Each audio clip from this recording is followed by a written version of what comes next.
There's a huge problem in Siege, and it's that there's not enough people using this weapon, even though it's absolutely incredible, even though it's not quite for the reasons you'd think. But first, we need to talk about a massive issue with the game right now, and what everyone seems to be doing wrong and getting confused. Okay, so let's take it back a little first, and be honest with me here. At some point in Siege, you've looked up what the fastest TTK weapon in the game is, or the best weapon in the game to use. And by the way, in case you're wondering, I'm pretty sure the SMG-11 has the fastest TTK in the game, but I'm not entirely sure anymore. Okay, well, that's great. I found a top attackers tier list, but no defenders.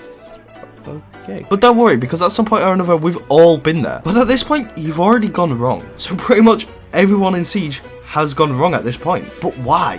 What is it that they're doing to be wrong? Well, first we need to talk about one of Siege's most unique features, and it's one that makes the game different to almost every other competitive shooter out there. Now, I'm of course talking about one-shot headshot, something that games like Call of Duty don't have. So why does Siege have this feature? And is it still relevant for today's player base? The quick answer here is yes, and I'm not going to waste too much time going into the details, because that's not what this video is about. You of course want to know what the best weapon to use is, and trust me, we're getting there. Now, the reason this is yes is because it gives Siege that aspect that we've all grown to love, and this is that more realistic and strategic nature of the game. Now, I know what you're thinking, but how does it make it more competitive or strategic? Well, now instead of just being able to run through a door because you know you can take 50 bullets, you've got to really think about what you're doing, because you know any one bullet can kill you and knock you out for the rest of the game, and cost you and your team a player and your equipment. Something nobody wants, because then you're not going to be hitting them rank ups, are you? No, to rank up you've got to be using the best weapon in the game. Or do you? Okay, so now we've established that Siege has a one-shot headshot policy, and that this is important to keep the game more strategic. So with this frame of mind, surely it would be better to have a gun that's got a faster fire rate to hit them headshots easier, right? Well, what if I told you this is still incorrect?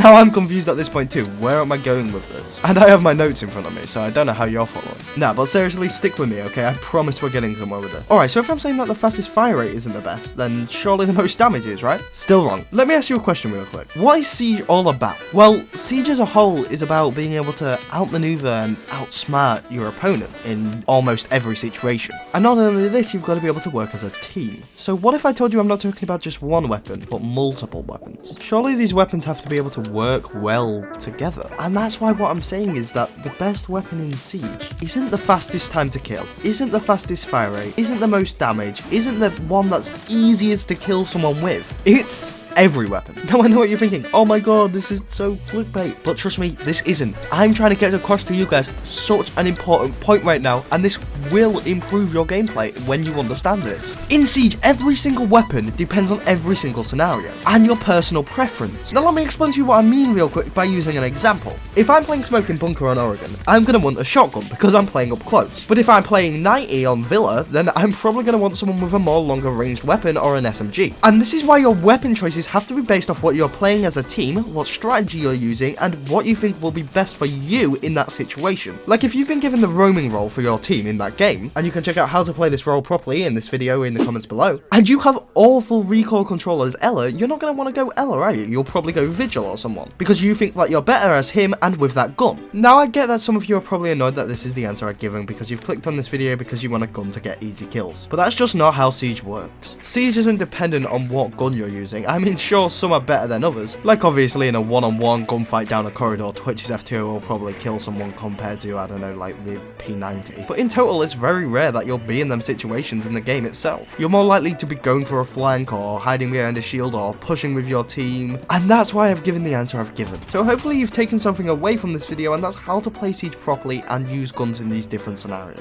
But that's going to be all for today, guys. Make sure to drop a like and subscribe if you really enjoyed the video. Hopefully you did. You can become absolutely superior at the game by just understanding this simple technique that's in this video right here and impress all your teammates. And that's all. Go out and have a great day. Peace.